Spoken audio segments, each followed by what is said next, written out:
Company और आपको किसी को हायर करना है। ओके। आपके सामने दो कैंडिडेट्स हैं, एक super intelligent, full of energy पर थोड़ा सा डिसऑनेस्ट, द क्लासिक डिलेमा। और दूसरा ऑनेस्ट है पर शायद उतना स्मार्ट नहीं।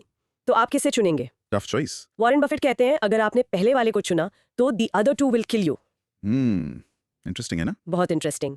दोस्त, आज हम ऐसे ही माइंड बेंडिंग कोट्स और कॉन्सेप्ट्स को डिकोड करने वाले हैं, from Aristotle to Abraham Lincoln to John Rawls. और ये सिर्फ एग्जाम के लिए नहीं है, this is a tool kit for life. बिल्कुल। तो इस ज्ञान की दुनिया में डाइव करने से पहले जल्दी से सब्सक्राइब बटन दबा दो, लाइक ठोको और नोटिफिकेशन बेल ऑन कर लो। हाँ, और कमेंट करके बताओ आप इंटेग्रिटी के बारे में क्या सोचते हैं। चलो शुरू करते हैं। Absolutely. Today our learning block बिल्कुल क्लियर है। हम एक जर्नी पे जा रहे हैं, एक एक करके एथिक्स के कुछ सबसे पावरफुल कोटेशंस के थ्रू।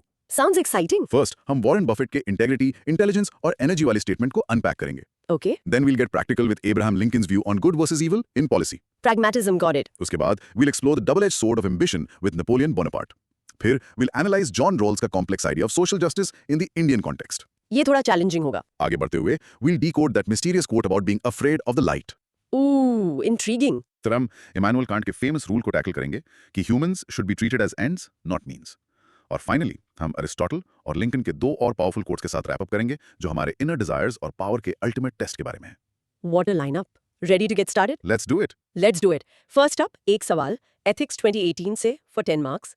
क्वेश्चन है, in looking for people to hire you look for 3 qualities: integrity, intelligence and energy, and if they do not have the first the other two will kill you. Warren Buffett, what do you understand by this statement in the present day scenario? Explain. Broad micro theme है, the criticality of integrity and leadership. ये एक fantastic starting point है। Warren Buffett यहाँ सिर्फ hiring advice नहीं दे रहे हैं। हाँ, ये उससे कहीं ज्यादा डीप है। वो एक तरह से ह्यूमन सिस्टम्स का एक फंडामेंटल लॉ बता रहा है। वो कह रहे हैं कि इंटेग्रिटी बेसिकली ऑपरेटिंग सिस्टम है। Operating system, wow, what an analogy. Exactly. और इसके बिना इंटेलिजेंस और एनर्जी वो बस पावरफुल वायरसेस हैं जो पूरे सिस्टम को क्रैश कर देंगे। बिल्कुल। अ परफेक्ट मॉडर्न एग्जांपल है सिलिकॉन वैली बैंक का कोलैप्स। अच्छा, कैसे? वहां के लीडर्स के पास इंटेलिजेंस और एनर्जी की कमी नहीं थी, लेकिन इंटेग्रिटी की कमी थी रिस्क मैनेजमेंट में, ट्रांसपेरेंसी में, और नतीजा एक कैटास्ट्रोफिक फेलियर। राइट। इसीलिए आजकल कॉर्पोरेट सोशल रिस्पांसिबिलिटी यानी सीएसआर इतना बड़ा बज़वर्ड है। It's an attempt to build an integrity based framework to guide all that corporate intelligence and energy. Exactly. Okay, तो अगर एक स्टूडेंट को इस पे आंसर लिखना है तो वो स्ट्रक्चर कैसे करे? Let's start with the introduction. Intro को सिंपल और डायरेक्ट रखना है। कोड को एक्सप्लेन करो, इंटेग्रिटी को एक मॉरल कंपस की तरह डिफाइन करके जो इंटेलिजेंस और एनर्जी को डायरेक्ट करता है। इस कंपस के बिना एक फास्ट और पावरफुल शिप बस एक शिप रैक है जो होने का वेट कर रहा है। Got it. अब आते हैं आंसर के मेन बॉडी पर, आर्गुमेंट को कैसे बिल्ड करें। इसे 2 पार्ट्स में ब्रेक करो, बिल्कुल कोड की तरह। पहले बात करो इंटेग्रिटीज इंपॉर्टेंस की, द पॉजिटिव साइड। हाँ, यहाँ आप एरिस्टोटल की वर्च्यू एथिक्स ला सकते हो, जहाँ इंटेग्रिटी को यूडाइमोनिया यानी ह्यूमन फ्लरिशिंग के लिए क्रूशियल माना गया है। ओके। सोर्स में इसके लिए 3 ग्रेट सब पॉइंट्स हैं। 1, इट रिड्यूसेस करप्शन। इसका सॉलिड एग्जांपल है इंडिया का आधार सिस्टम, जिसने डायरेक्ट बेनिफिट ट्रांसफर्स से वेलफेयर प्रोग्राम्स में लीक्स को बंद किया। सही बात है। ट्रू। It builds trust. इसके लिए टाटा ग्रुप एक क्लासिक केस स्टडी है। उनकी एथिकल प्रैक्टिसेस ने पब्लिक ट्रस्ट का एक फोर्ट्रेस बनाया है। True. And 3, it ensures accountability. Satyam scandal को याद करो, वो एक इंटरनल विसल ब्लोअर था, एक पर्सन ऑफ इंटेग्रिटी जिसने फ्रॉड को सामने लाया। राइट। तो इंटेग्रिटी पैसिव क्वालिटी नहीं है, ये एक्टिवली काम करती है। करेक्ट। अब आते हैं कोर्ट के स्केरी पार्ट पर, इंटेलिजेंस और एनर्जी किल यू कैसे करते हैं। The second half of the answer. Yes, intelligence and energy as double edge swords. यहाँ आप कौटिल्य का अर्थशास्त्र का रेफरेंस दे सकते हो, जिन्होंने वार्न किया था कि एक केपेबल बट अनएथिकल रूलर देश का सबसे बड़ा खतरा है। Interesting connection. सोर्स में 3 पावरफुल मॉडर्न एग्जांपल्स हैं। 1, misuse of intelligence, Cambridge Analytica scandal. User data को क्लेवरली मैनिपुलेट किया गया पॉलिटिकल एंड्स के लिए। सुपर स्मार्ट पर zero integrity. 2, uncontrolled ambition, the Volkswagen emission scandal. दुनिया की नंबर 1 कार मेकर बनने की एम्बिशन इतनी ज्यादा थी कि उन्होंने ग्लोबल स्केल पर चीटिंग की। And the third one. 3, exploitation, Bangladesh का Rana plaza factory collapse. Profits को मैक्सिमाइज करने की रिलेंटलेस एनर्जी ने वर्कर सेफ्टी को पूरी तरह इग्नोर कर दिया, जिससे एक बड़ी ट्रेजेडी हुई। तो कंक्लूजन इन सबको टाई अप करेगा। हाँ, कंक्लूड करो बाय सेइंग कि किसी भी लॉन्ग टर्म सक्सेस के लिए, चाहे वो कंपनी हो या कंट्री, इंटेग्रिटी एक नॉन नेगोशिएबल फाउंडेशन है। और आप सजेस्ट कर सकते हो कि एथिकल लीडरशिप ट्रेनिंग को एजुकेशन और कॉर्पोरेट पॉलिसीज में इंटीग्रेट करना ही आगे का रास्ता है। ब्रिलियंट। चलो आप कुछ क्रॉस क्वेश्चंस हो जाएं। ये जो स्ट्रक्चर आपने बताया, intro, importance of integrity, dangers without it, conclusion, ये मैक्सिमम मार्क्स स्कोर करने में कैसे हेल्प करता है? क्योंकि ये सीधे बफेट की कोड की लॉजिक को मिरर करता है। ये एग्जामिनर को दिखाता है कि आपने पॉजिटिव असर्शन और नेगेटिव वार्निंग दोनों को समझा है, which is the full scope of the statement. आपने कौटिल्य और एरिस्टोटल को मेंशन किया। इन थिंकर्स को लाना क्यों जरूरी है? क्या ये सिर्फ शो ऑफ करने के लिए है? बिल्कुल नहीं, इट एड्स डेप्थ। ये डेमोन्स्ट्रेट करता है कि ये सिर्फ एक मॉडर्न बिजनेस आइडिया नहीं है, ये ह्यूमन एथिक्स का एक टाइमलेस प्रिंसिपल है जिसे सदियों से माना गया है। It proves the concept is universal. The Tata group example बहुत यूज होता है. ट्रस्ट वाले पॉइंट के लिए ये इतना परफेक्ट क्यों है? क्योंकि ये एक टैंजिबल लॉन्ग टर्म रिजल्ट है. आप उनकी डेकेड्स की एथिकल बिजनेस प्रैक्टिसेस और उनके इमेंस ब्रांड लॉयल्टी के बीच एक सीधी लाइन ड्रॉ कर सकते हो. It's cause and effect in the real world. क्या एक स्टूडेंट कोई छोटा सा पर्सनल एग्जाम्पल ऐड कर सकता है? Is that okay? यस, बिल्कुल. अगर वो ब्रीफ और रेलेवेंट हो. फॉर इंस्टेंस, एक ब्रिलियंट स्टूडेंट जो अपनी इंटेलिजेंस को एग्जाम्स में चीट करने के लिए यूज करता है. ये कोर प्रिंसिपल को एक माइक्रो रिलेटेबल लेवल पर डेमोन्स्ट्रेट करता है. किल यू का आखिर मतलब क्या है यहाँ? It's quite dramatic. ये मेटाफोरिकल है, ऑफ कोर्स. इसका मतलब है कि ये आपके बिजनेस की रेप्यूटेशन को डिस्ट्रॉय कर देगा, कंपनी को बैंकरप्ट कर देगा या टीम कल्चर को अंदर से जहरीला बना देगा. It's a slow death by 1000 cuts. और आखिरी सवाल, कंक्लूजन को और इम्पैक्टफुल कैसे बनाया जा सकता है? एक concrete forward looking step suggest करके, जैसे कॉर्पोरेशंस में स्ट्रॉन्गर एथिक्स कमिटीज की जरूरत को मेंशन करना या एमबीए प्रोग्राम्स में एथिक्स मॉड्यूल्स को मैंडेटरी और ग्रेडेड पार्ट बनाना. ब्रिलियंट. ओके दोस्त, ये आपके लिए है. Now pause and practice saying. Integrity acts as a moral compass, guiding intelligence and energy towards constructive ends, preventing them from becoming destructive forces. Rehearse that. Time for a mini recap. In short, integrity is the essential foundation. इसके बिना intelligence and energy are not just useless, they are actively dangerous. समझे? Crystal clear. Let's move to our second quote, इस बार Abraham Lincoln से. ये भी Ethics 2018 से 10 marks. The true rule in determining to embrace or reject anything is not whether it has any evil in it, but whether it has more evil than good. Almost everything, especially of governmental policy, is an inseparable compound of the two. What does this quotation mean to you in the present context? Broad micro theme. Pragmatism and cost-benefit analysis in governance. I love this quote क्योंकि बहुत realistic है. Lincoln basically कह रहे हैं कि दुनिया black and white नहीं है. It's 50 shades of grey, specially governments में. Right. Perfect choices जैसी कोई चीज नहीं होती. एग्जैक्टली.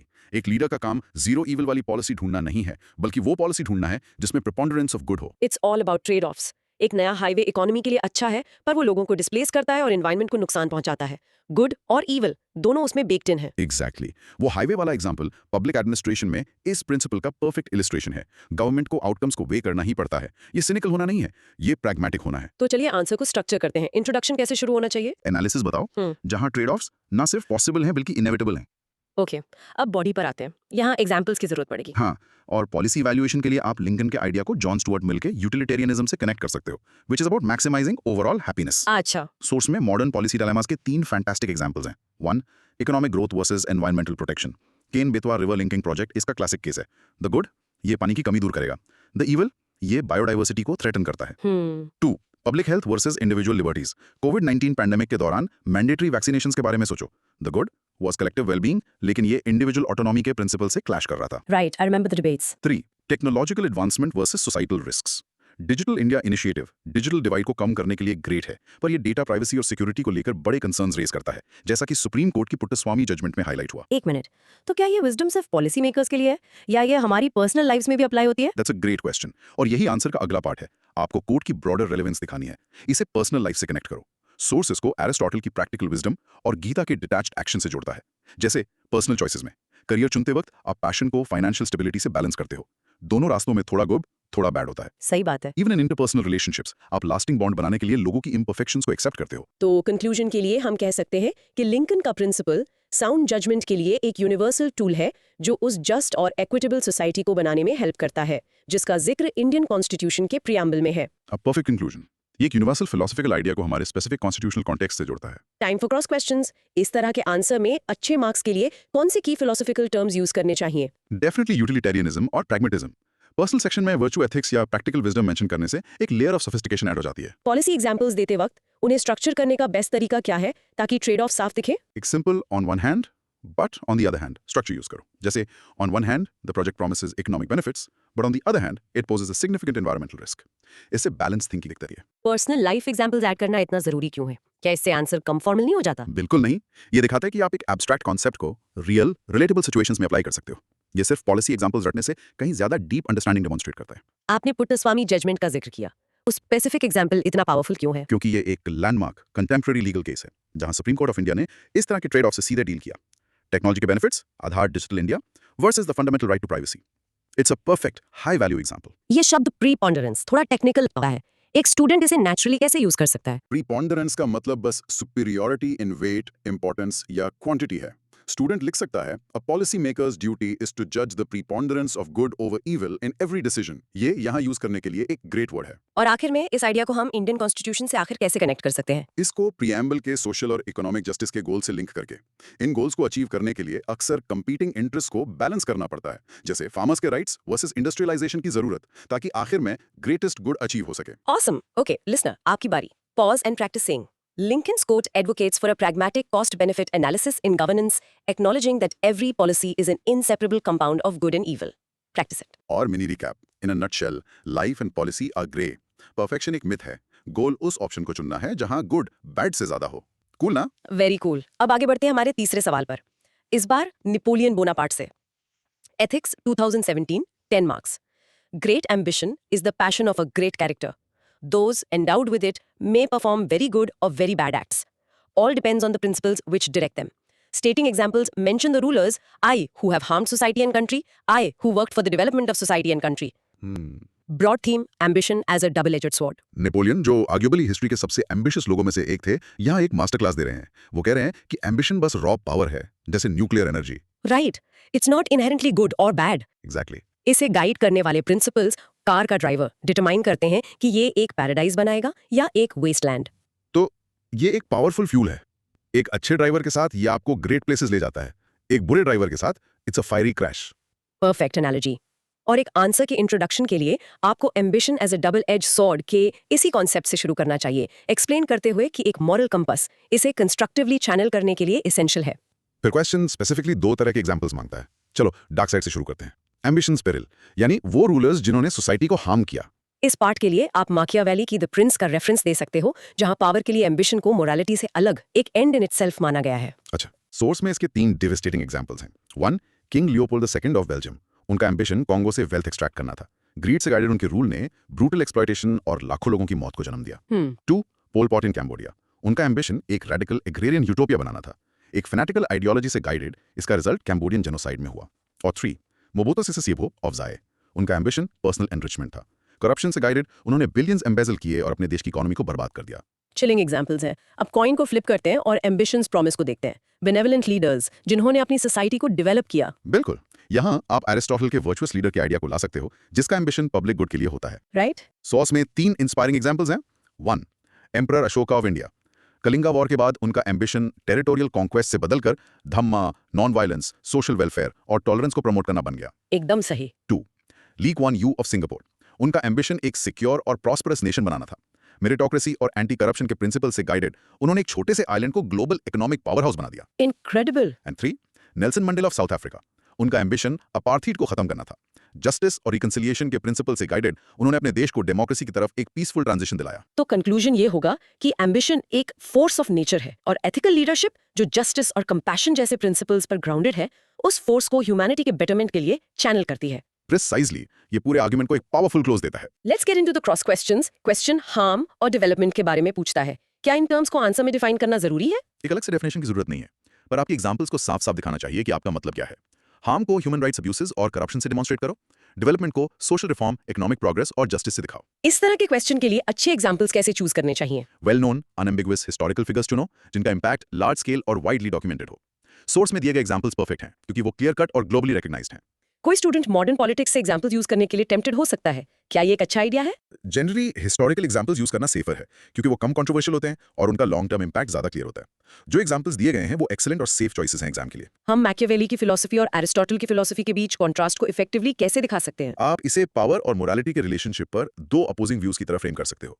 मैकियावेली के लिए पावर का एम्बिशन किसी भी मींस को जस्टिफाई करता है।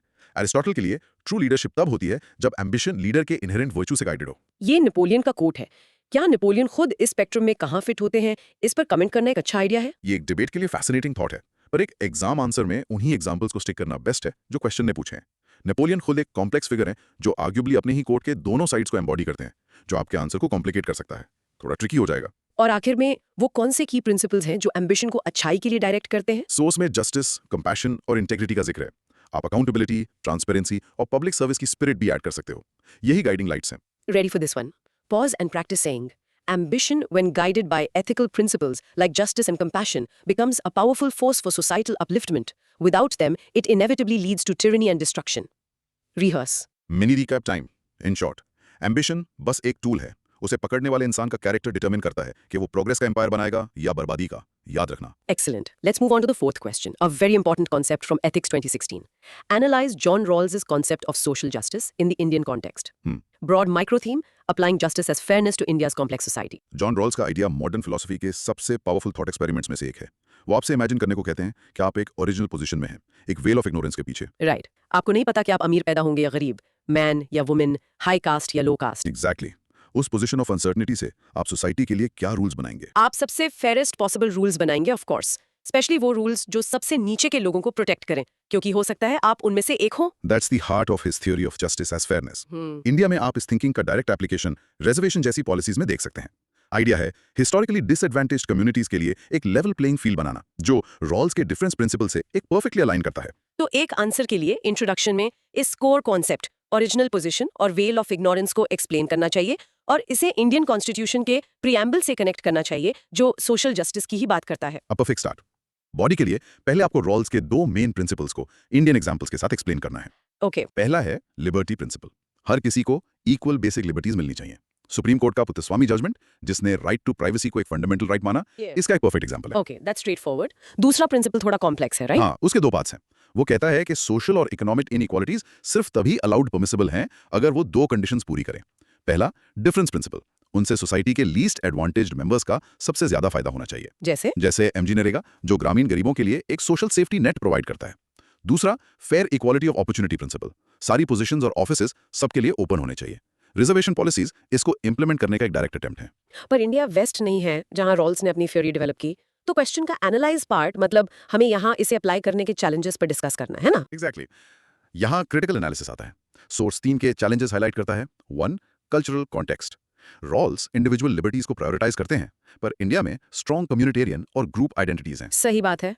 सबरमाला टेम्पल एंट्री डिबेट इस टेंशन को दिखाता है। Individual rights versus community traditions. अच्छा। 2, सोशियो इकोनॉमिक डिस्पैरिटीज। इंडिया का कास्ट सिस्टम और हिस्टोरिकल इनइक्वालिटीज बहुत कॉम्प्लेक्स हैं। यूनिवर्सल सिविल कोड के आसपास की डिबेट इसका एक एग्जांपल है, जहां यूनिवर्सल इक्वालिटी के प्रिंसिपल्स को डाइवर्स कल्चरल प्रैक्टिसेस के साथ बैलेंस करने की कोशिश हो रही है। और तीसरा? 3, रिसोर्स कंस्ट्रेंट्स। एक डेवलपिंग नेशन होने के नाते इंडिया को हाई क्वालिटी पब्लिक एजुकेशन और हेल्थ केयर सबके लिए प्रोवाइड करने में इमेंस चैलेंजेस फेस करने पड़ते हैं, जैसा कि रॉल्स के प्रिंसिपल्स डिमांड करते हैं। तो कंक्लूजन को एक बैलेंस्ड होना चाहिए।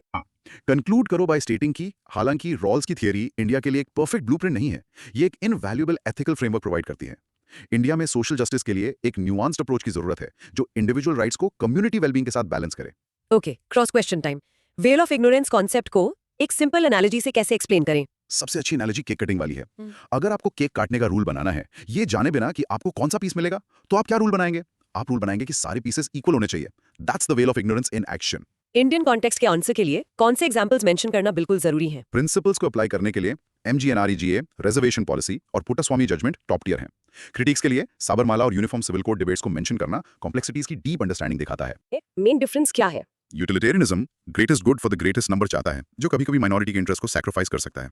रॉल्स का difference principle specifically least advantage को प्रोटेक्ट करता है। वो एक फ्लोर बनाता है जिसके नीचे कोई नहीं गिर सकता। ये की डिफरेंस है। एक स्टूडेंट कैसे दिखाए कि उसने कॉन्सेप्ट को एनालाइज किया है, सिर्फ डिस्क्राइब नहीं? आंसर का एक significant part critics and Indian adaptation section को डेडिकेट करके। वहां आप थियरी को उस स्पेसिफिक कॉन्टेक्स्ट में क्रिटिकली एंगेज करते हो जो क्वेश्चन ने पूछा है। कॉन्स्टिट्यूशन के प्रीएम्बल को मेंशन करना यहाँ इतना जरूरी क्यों है? क्योंकि ये आपके पूरे आंसर को इंडियन स्टेट के लीगल और मॉरल फाउंडेशन में ग्राउंड करता है। ये दिखाता है कि आप समझते हैं कि ये सिर्फ एक एब्स्ट्रैक्ट फिलोसॉफिकल डिस्कशन नहीं है, बल्कि इंडिया के कॉन्स्टिट्यूशनल विजन के लिए सेंट्रल है। और क्या आप डिफरेंस प्रिंसिपल को एक बार और सिंपल टर्म्स में समझा सकते हैं? इसका मतलब है कि हमें वेल्थ और इनकम में इनइक्वालिटीज को सिर्फ तभी अलाउ करना चाहिए जब उन इनइक्वालिटीज से सोसाइटी के सबसे वर्स्ट ऑफ इंसान का भी भला हो। Basically a rising tide should lift the lowest boat the highest. Got it. Okay, listener, practice का time है. Pause the audio and try saying this.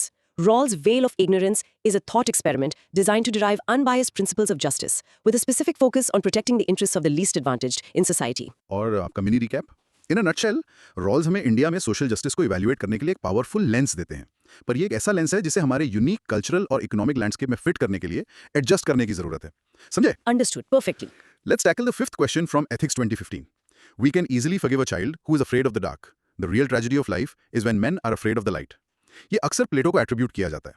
What does this quotation mean to you in the present context? Broad micro theme. The moral failure of avoiding truth and transparency. This is such a profound line. ये दो तरह के डर को contrast करती है। एक बच्चे का अंधेरे से डर, दी अननोन से एक मासूम डर है, पर एक अडल्ट का लाइट से डर, ट्रूथ, नॉलेज और अकाउंटेबिलिटी से एक कॉन्शियस मॉरल फेलियर है। राइट ये उस कंफर्टेबल प्रिजन ऑफ इग्नोरेंस में रहने की ट्रेजेडी है। तो ये सिर्फ इग्नोरेंस नहीं है, ये विलफुल इग्नोरेंस है। ये जानबूझकर लाइट्स ऑफ रखना है क्योंकि आपको पसंद नहीं कि आप क्या देख सकते हैं। एग्जैक्टली एक पावरफुल मॉडर्न एग्जांपल है क्लाइमेट चेंज डिनायल। यहाँ लाइट ओवरवेलमिंग साइंटिफिक एविडेंस है, उससे डरना मतलब ट्रूथ को विलफुली इग्नोर करना, क्योंकि उसे एक्सेप्ट करने के लिए हमें डिफिकल्ट और कॉस्टली चेंजेस करने पड़ेंगे। तो आंसर के इंट्रोडक्शन के लिए इस innocent fear of the dark और wilful fear of the light को कॉन्ट्रास्ट करना जरूरी लगता है। और यहाँ प्लेटो की एलिगोरी ऑफ द केव को मेंशन करना एक परफेक्ट फिलोसॉफिकल एंकर होगा, है ना? एब्सोल्युटली वो एलिगोरी इस कोट की इंटेलेक्चुअल फाउंडेशन है।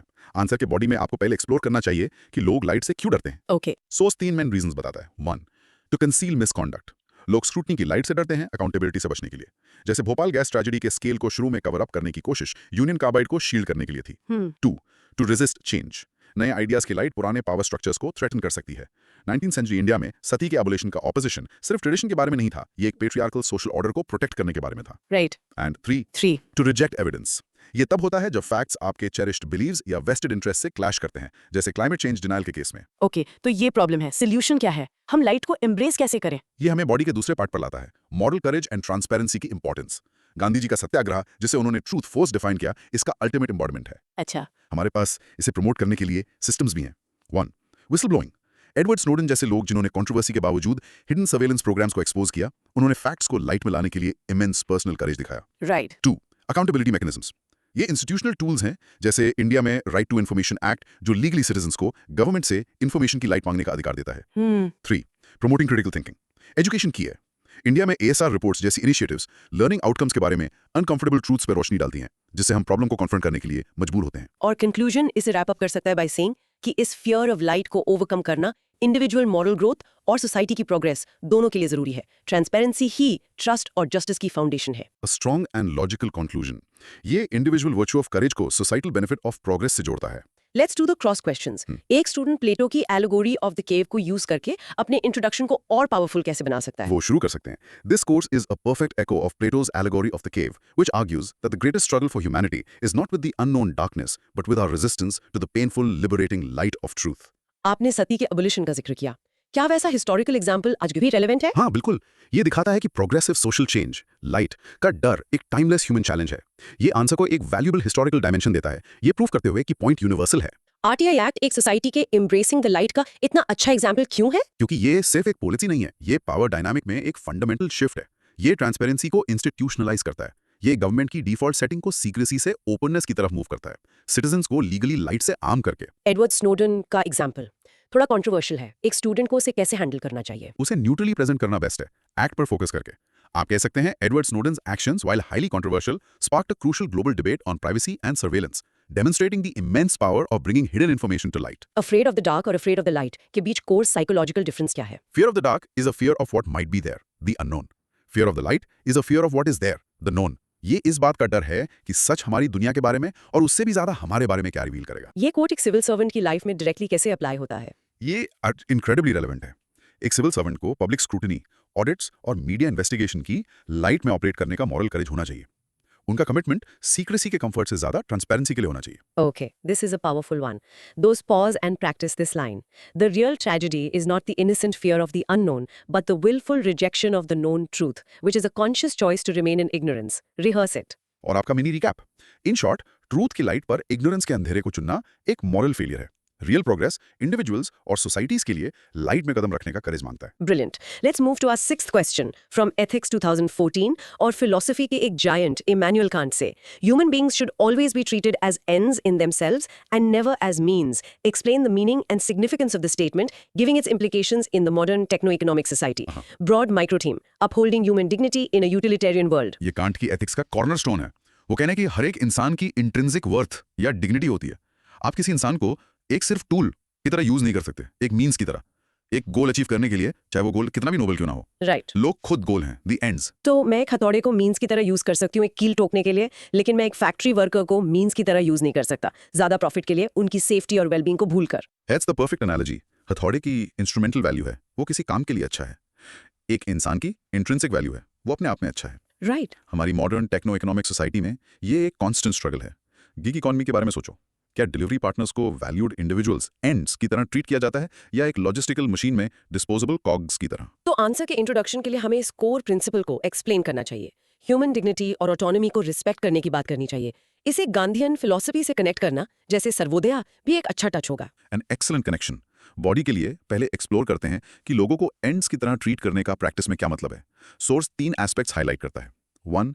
Respecting individual liberty. इसका मतलब है लोगों के चॉइसेस को ऑनर करना। जैसे मेडिसिन में इन्फॉर्म्ड कंसेंट का लीगल प्रिंसिपल, जैसे Samira Kohli versus doctor Prabha Manchanda case में अपहोल्ड किया गया, इसका डायरेक्ट एप्लीकेशन है। अच्छा, 2. Promoting well being. ये ह्यूमन फ्लोरिशिंग को रॉ इकोनॉमिक डेटा से ऊपर प्रायोरिटाइज करने के बारे में है। भूटान का gross national happiness over gross domestic product का कंसेप्ट एक फैसिनेटिंग रियल वर्ल्ड एग्जांपल है। 3. एम्पावरमेंट। इसका मतलब है लोगों को उनके अपने गोल्स अचीव करने में हेल्प करना। इंडिया में self help group SHG movement जो ग्रामीण महिलाओं को एम्पावर करता है, इसका परफेक्ट इलस्ट्रेशन है। और अब दूसरी तरफ लोगों को मीन्स की तरह ट्रीट करने के डेंजर्स, जिनके बारे में कांट ने हमें वार्न किया था। हमारा मॉडर्न वर्ल्ड इन डेंजर से भरा हुआ है। 1. कमोडिफिकेशन। ये तब होता है जब लोगों को प्रॉफिट के लिए डेटा पॉइंट्स में रिड्यूस कर दिया जाता है। टारगेटेड एडवर्टाइजिंग जो आपके पर्सनल डेटा को आपके बिहेवियर को मैनिपुलेट करने के लिए यूज करती है, इसका प्राइम एग्जांपल है। राइट। 2. Labour exploitation. जब प्रॉफिट को वर्कर वेलफेयर से ऊपर प्रायोरिटाइज किया जाता है। 2013 का राणा प्लाजा फैक्ट्री कोलैप्स एक ट्रैजिक और अनफॉरगेटेबल एग्जांपल है। और तीसरा 3. Social division. ये तब होता है जब सोसाइटी लोगों को उनकी इकोनॉमिक यूटिलिटी के बेसिस पर वैल्यू करना शुरू कर देती है। गिग इकोनॉमी, जहां वर्कर्स के पास अक्सर बेसिक राइट्स और सोशल सिक्योरिटी नहीं होती, इस ट्रेंड को रिफ्लेक्ट करती है। तो कंक्लूड करने के लिए हम आर्ग्यू कर सकते हैं कि जबकि टेक्नोलॉजिकल और इकोनॉमिक प्रोग्रेस इंपॉर्टेंट है, उन्हें ह्यूमैनिटी को सर्व करना चाहिए, ना कि दूसरे तरीके से। एक जस्ट सोसाइटी, जैसा कि इंडियन कॉन्स्टिट्यूशन में एनविजन किया गया है, हमेशा इंडिविजुअल्स को एंड्स इन देमसेल्व्स की तरह ट्रीट करेगी। A powerful and fitting conclusion. ये कांट की यूनिवर्सल प्रिंसिपल को हमारे अपने कॉन्स्टिट्यूशनल वैल्यूज से जोड़ता है। Okay, let's get to the cross questions. आपने हैमर एनालॉजी यूज की, क्या आप इंट्रिंसिक और इंस्ट्रूमेंटल वैल्यू के बीच डिफरेंस को फिर से समझा सकते हैं? ऑफ कोर्स, एक हथौड़े की इंस्ट्रूमेंटल वैल्यू होती है। वो कुछ और करने के लिए एक इंस्ट्रूमेंट के तौर पर वैल्यूबल है। एक 500 रुपए के नोट की इंस्ट्रूमेंटल वैल्यू है। एक इंसान की इंट्रिंसिक वैल्यू होती है। उसकी कीमत इस पर डिपेंडेंट नहीं है कि उससे किस काम के लिए यूज किया जा सकता है। वो बस इसलिए एग्जिस्ट करती है क्योंकि वो एग्जिस्ट करते हैं। क्या ग्रॉस नेशनल हैप्पीनेस का कॉन्सेप्ट एक प्रैक्टिकल एग्जाम्पल है, या ये सिर्फ एक फिलोसॉफिकल आइडिया है? ये एक फैंटास्टिक प्रैक्टिकल एग्जांपल है क्योंकि एक पूरा नेशनल पॉलिसी फ्रेमवर्क है जो कांटियन आइडिया पर बना है। भूटान ने ऑफिशियली डिसाइड किया कि उसके लोगों की well being and pure economic output means से ज्यादा इंपॉर्टेंट है। टारगेटेड एडवर्टाइजिंग लोगों को मीन्स की तरह कैसे यूज करी है? वो तो बस मुझे एड्स दिखाती हैं जो मुझे पसंद आ सकते हैं। ये उससे ज्यादा है। उस मॉडल में आपका पर्सनल डेटा, आपके फियर्स, इनसिक्योरिटीज और डिजायर्स हार्वेस्ट किए जाते हैं और कंपनीज के लिए एक टूल मींस में कन्वर्ट किया जाता है ताकि वो आपको चीजें खरीदने के लिए मैनिपुलेट कर सकें। आप कस्टमर नहीं है जिसे सर्व किया जा रहा है, आपका अटेंशन वो प्रोडक्ट है जो एडवर्टाइजर्स को बेचा जा रहा है। समीरा कोहली केस बहुत स्पेसिफिक लगता है, उसकी सिग्निफिकेंस क्या है? उसकी सिग्निफिकेंस बहुत बड़ी है। उसने इंडियन मेडिकल लॉ में इन्फॉर्म्ड कंसेंट के प्रिंसिपल को लीगली सीमेंट किया। ये कांट की फिलॉसफी का डायरेक्ट जुडिशियल एप्लीकेशन है। वो कहता है कि एक डॉक्टर एक पेशेंट की बॉडी को एक मींस की तरह ट्रीट नहीं कर सकता, एक अच्छे एंड जैसे क्योर के लिए भी, उनके ऑटोनमस कंसेंट के बिना। एक स्टूडेंट इस बड़े फिलोसॉफिकल प्रिंसिपल को अपनी रोजमर्रा की जिंदगी में कैसे अप्लाई कर सकता है? सिंपल है। दोस्तों को सिर्फ नोट्स के लिए यूज ना करके, सर्विस स्टाफ को रिस्पेक्ट देकर, हर इंसान को उसके सोशल या इकोनॉमिक स्टेटस के बावजूद एक इंडिविजुअल की तरह देखकर जिसके अपने सपने, फीलिंग्स और गोल्स हैं। और ये इंडियन कॉन्स्टिट्यूशन से डायरेक्टली कैसे कनेक्ट होता है? ये article 21 right to life and personal liberty के बिल्कुल हार्ट से कनेक्ट होता है, जिसे सुप्रीम कोर्ट ने बार बार right to a life with dignity को इंक्लूड करने के लिए इंटरप्रेट किया है। This one is crucial. Dost, pause and practice this line. According to Kant, every human being possesses an intrinsic worth or dignity and must be treated as an end in themselves, never merely as a means to an end. Practice that. और आपका mini recap. In short, don't use people, respect them. Human dignity non negotiable है हमारी hyper efficient techno economic दुनिया में भी। Powerful stuff. Let's get to our seventh question. इस बार Aristotle से. From Ethics 2013, I count him braver who overcomes his desires than him who overcomes his enemies. What does this quotation mean to you in present context? Broad micro theme. Self-mastery as the truest form of bravery. Aristotle यहाँ एक timeless truth bomb drop कर रहे हैं। वो argue कर रहे हैं कि सबसे बड़ी लड़ाई एक्सटर्नल बैटलफील्ड पर नहीं बल्कि इंटरनल बैटलफील्ड पर है। एक दुश्मन आर्मी को हराना एक बात है, पर अपनी खुद की डिजायर्स, इंपल्सेस और एपेटाइट्स को हराना वो असली बहादुरी है। It's about self control and self mastery. तो एक स्टूडेंट जो एग्जाम की तैयारी कर रहा है, वो कंपटीशन को अपना दुश्मन देख सकता है, पर एरिस्टोटल कहेंगे कि असली दुश्मन प्रोक्रेस्टिनेशन, एक सीरीज बिंज वॉच करने की डिजायर, सोशल मीडिया चेक करने की कांस्टेंट अर्ज है। That is a perfect modern application. उस इंटरनल बैटल को जीतना ही असल में एक्सटर्नल बैटल जीतने की तरफ ले जाता है।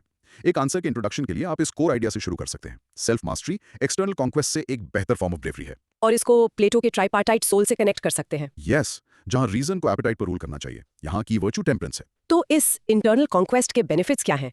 उसे बॉडी में कैसे एक्सप्लेन करें? सोर्स 3 के बेनिफिट्स बताता है। 1. Delayed gratification strengthens character. Short term impulses को रेजिस्ट करना लॉन्ग टर्म रेजिलियंस बनाता है। इसका एक ग्रेट और सरप्राइजिंग एग्जांपल वॉरेन बफेट का फेमसली फ्रूगल लाइफस्टाइल है। राइट। उनके पास हर डिजायर को सेटिस्फाई करने के मीन्स हैं, पर उनका लॉन्ग टर्म वैल्यू को प्रायोरिटाइज करने का चॉइस इस बहादुरी का एक फॉर्म है। 2. Self regulation promotes ethical conduct. Greed या पावर के लिए अपनी डिजायर्स को कंट्रोल करना आपको दूसरों को नुकसान पहुंचाने से रोकता है। सोर्स एक इंटरेस्टिंग सिस्टमैटिक एग्जांपल यूज करता है, आरटीआई एक्ट, जो गवर्नमेंट को सीक्रेसी की डिजायर को ओवरकम करने के लिए फोर्स करता है। अच्छा। 3. Inner peace stems from contentment. अपनी डिजायर्स को मास्टर करना एक स्टेट ऑफ इनर ट्रैंक्विलिटी की तरफ ले जाता है। मॉडर्न मिनिमलिस्ट लाइफस्टाइल मूवमेंट इस आइडिया का डायरेक्ट एक्सप्रेशन है। ओके, और फिर हमें दो तरह की बैटल्स को कंपेयर करना है, external versus internal. Bhagavad Gita भी इसी इंटरनल स्ट्रगल के बारे में है। Yes, and that's a great connection to make. Source दोनों को खूबसूरती से कॉन्ट्रास्ट करता है। 1. External victories are transient, internal victories are enduring. Alexander the great ने दुनिया जीती पर अनफुलफिल्ड मरे। राइट। दूसरी तरफ नेल्सन मंडेला की एपार्थेड पर जीत हिस्टोरिक थी, पर उनकी इंटरनल जीत 27 साल बाद अपने कैप्टर्स को माफ करना था। उस फॉरगिवनेस ने लास्टिंग पीस लाई। 2. Overcoming desires builds moral strength. हर बार जब आप एक नेगेटिव इंपल्स को रेजिस्ट करते हैं, आपका मोरल कंपास स्ट्रांग होता है। जब इंडियन जुडिशरी पॉलिटिकल प्रेशर के बावजूद रूल ऑफ लॉ को अपहोल्ड करती है, वो इस इंटरनल ब्रेवरी को डेमोन्स्ट्रेट कर रही है। और कंक्लूड करने के लिए हम कह सकते हैं कि ये इंटरनल ब्रेवरी या सेल्फ मास्टरी एथिकल लीडरशिप और एक हार्मोनियस सोसाइटी बनाने के लिए फंडामेंटल बिल्डिंग ब्लॉक है। एग्जैक्टली, सब कुछ अंदर से शुरू होता है। Let's jump to the cross questions. एक स्टूडेंट इंटरनल और एक्सटर्नल बैटल्स के बीच कंपैरिजन को आंसर में इफेक्टिवली कैसे स्ट्रक्चर कर सकता है? एक क्लियर कॉन्ट्रास्ट यूज करो। On one hand, external victories में bring temporary fame and glory. On the other hand, internal victories build enduring character and bring lasting peace. हमने वॉरेन बफेट का फिर से जिक्र किया। उनका फ्रूगल लाइफस्टाइल का एग्जाम्पल यहाँ इतना फिटिंग क्यों है? क्योंकि ये एक चॉइस है जो इमेंस पावर की पोजीशन से ली गई है। जब आपके पास पैसा नहीं है तो फ्रूगल होना आसान है, पर जब आप कुछ भी पा सकते हैं तब कॉन्शियसली सेल्फ रिस्ट्रेन को चुनना वो अपनी डिजायर्स को मास्टर करने का परफेक्ट डेमोन्स्ट्रेशन है। आरटीआई एक्ट का सेल्फ रेगुलेशन के लिए एग्जाम्पल काफी यूनिक है, उस लिंक को फिर से समझा सकते हैं? ये एक सिस्टमिक एग्जाम्पल ऑफ ब्रेवरी है। किसी भी बड़े सिस्टम या ब्यूरोक्रेसी की डिजायर, सीक्रेसी और ओपेसिटी के लिए होती है। आरटीआई एक्ट एक टूल है जो सिस्टम को और उसके अंदर के लोगों को उस पावरफुल डिजायर को ओवरकम करके ट्रांसपेरेंसी को एम्ब्रेस करने के लिए फोर्स करता है। ये इस वर्च्यू को इंस्टीट्यूशनलाइज करता है। नेल्सन मंडेला का एग्जाम्पल इतना पावरफुल है, वो एक्सटर्नल और इंटरनल विक्ट्री दोनों को कैसे रिप्रेजेंट करते हैं? अपार्थाइड को हराना उनकी मॉन्यूमेंटल एक्सटर्नल विक्ट्री थी, पर उनकी इंटरनल विक्ट्री जो आर्ग्यूबली ज्यादा मुश्किल और प्रोफाउंड थी, वो डेकेड्स की ब्रूटल इंप्रिजनमेंट के बाद बदले पर फॉरगिवनेस को चुनना था। एक ने एक देश को बदला, दूसरे ने लाखों के दिलों को। टेम्परेंस का आखिर मतलब क्या है? टेम्परेंस अरिस्टोटल के कार्डिनल वर्च्यूज में से एक है। इसका मतलब बस मॉडरेशन और सेल्फ रिस्ट्रेंट है, डिजायर्स और एपेटाइट्स के सामने। ये इस कोड का कोर आइडिया है। ये आज के कॉर्पोरेट लीडर पर कैसे अप्लाई हो सकता है? एब्सोल्युटली। एक सीईओ जो एनवायरमेंटल डैमेज की कीमत पर मैसिव शॉर्ट टर्म प्रॉफिट्स के डिजायर को ओवरकम करता है, या जो पर्सनल फेम के डिजायर को रेजिस्ट करके अपनी टीम को प्रमोट करता है, वो बिल्कुल इसी फॉर्म ऑफ ब्रेवरी को प्रैक्टिस कर रहा है। Okay, your turn to be brave. Pause and practice saying this. Aristotle argues that true bravery is not found in external conquest, but in the internal mastery of one's own desires, which is a more difficult and more enduring victory. और mini recap, in short, असली battlefield आपके अंदर है। उस जंग को जीतो और आपने वो एक जीत ली है जो सच में मैटर करती है। थोड़ा सोच लो इस पर। We will. And now for our final question of this deep analysis, another gem from Abraham Lincoln from Ethics 2013. Nearly all men can withstand adversity, but if you want to test a man's character, give him power. What does this quotation mean to you in present context? Broad micro theme, power as the ultimate test of character. Lincoln इतने sharp है, वो कह रहे हैं कि मुश्किल वक्त adversity difficult है, पर ज्यादातर लोग उससे निकल जाते हैं। एक इंसान के कैरेक्टर का असली अनफिल्टर्ड टेस्ट, उनका ट्रू सेल्फ, तब नहीं आता जब उनके पास कुछ नहीं होता, बल्कि तब जब उनके पास सब कुछ होता है। राइट, पावर करप्ट नहीं करती, वो रिवील करती है। ये आपके ट्रू नेचर के लिए एक मैग्नीफाइंग ग्लास की तरह है। हम ये हमेशा देखते हैं, एक पॉलिटिकल लीडर कैंपेनिंग के वक्त हम्बल और आइडियल से भरा लगता है, पर उनका असली कैरेक्टर तब दिखता है जब वो इलेक्शन जीतने के बाद अपनी अथॉरिटी यूज करते हैं। Exactly. The 2G spectrum scam एक क्लासिक एग्जांपल है कि क्या हो सकता है जब पावर उन्हें दी जाती है जिनकी मॉरल फाउंडेशन कमजोर हो। एक आंसर के इंट्रोडक्शन के लिए आपको इस कोर आइडिया को एक्सप्लेन करना चाहिए। पावर एक मॉरल क्रूसिबल है जो रिवील करता है कि एक इंसान के अंदर पहले से क्या है। इसे प्लेटो के रिंग ऑफ जाइगस से भी लिंक कर सकते हैं। हाँ, great link. For the body पहले एक्सप्लोर करते हैं power as a moral crucible. Power character को आखिर टेस्ट कैसे करता है।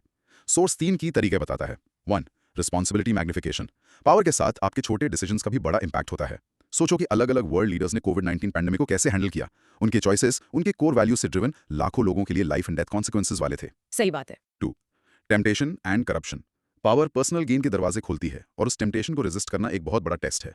2G स्पेक्ट्रम एलोकेशन स्कैम इस टेस्ट को फेल करने का क्लियर एग्जाम्पल है। 3. Character under scrutiny. जब आपके पास पावर होती है, सब आपको देख रहे होते हैं।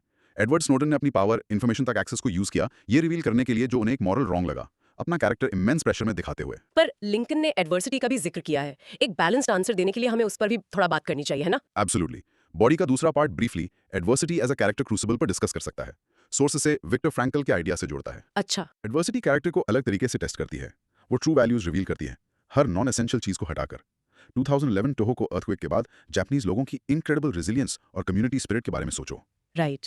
वो मॉरल फॉर्टिट्यूड टेस्ट करती है। नेल्सन मंडेला का उनके 27 साल के इम्प्रिजनमेंट के दौरान जस्टिस के लिए अनवेवरिंग कमिटमेंट इसका प्राइम एग्जाम्पल है। और वो एम्पैथी एंड कंपैशन फॉस्टर कर सकती है, जैसे 2013 उत्तराखंड फ्लड्स के विक्टिम्स के लिए इंडियन पब्लिक एक साथ आई थी। तो कंक्लूजन दोनों आइडियाज को एक साथ जोड़ेगा। हाँ, कंक्लूड करो बाय सेइंग कि जबकि एडवर्सिटी और पावर दोनों ही कैरेक्टर को टेस्ट करने वाले क्रूसिबल्स हैं, पावर शायद ज्यादा रिवीलिंग है क्योंकि वो चॉइस का टेस्ट है, जरूरत का नहीं। और इसीलिए एथिकल लीडरशिप जो इंटेग्रिटी और अकाउंटेबिलिटी से डिफाइंड है, इतनी जरूरी है। Final round of cross questions. एक स्टूडेंट के लिए ये कहना बेहतर है कि पावर करप्ट्स या पावर रिवील्स। लिंकन का कोट स्ट्रांगली सजेस्ट करता है कि पावर रिवील्स या मैग्निफाइज जैसे शब्दों का यूज पावर करप्ट्स के पुराने क्लीशे से ज्यादा न्यूआंस्ड अंडरस्टैंडिंग दिखाता है। हम पावर और एडवर्सिटी के टेस्ट्स को अच्छा नीटली कैसे कंट्रास्ट कर सकते हैं? सिंपल तरीका है, एडवर्सिटी आपकी रेजिलियंस को टेस्ट करती है, वो दिखाती है कि आप कौन हैं जब आपके पास कुछ नहीं है।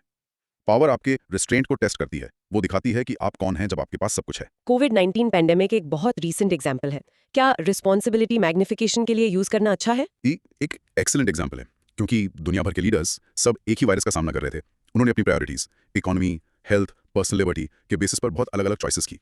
उनका कैरेक्टर रियल टाइम में ग्लोबल स्टेज पर रिवील हुआ। क्या एक ही आंसर में स्नोडेन और मंडेला दोनों को यूज करना ठीक है? वो बहुत अलग लगते हैं। ये यार सिर्फ ठीक नहीं है, ये एक ग्रेट स्ट्रैटेजी है। मंडेला एडवर्सिटी से रिवील हुए कैरेक्टर का प्राइम एग्जाम्पल है।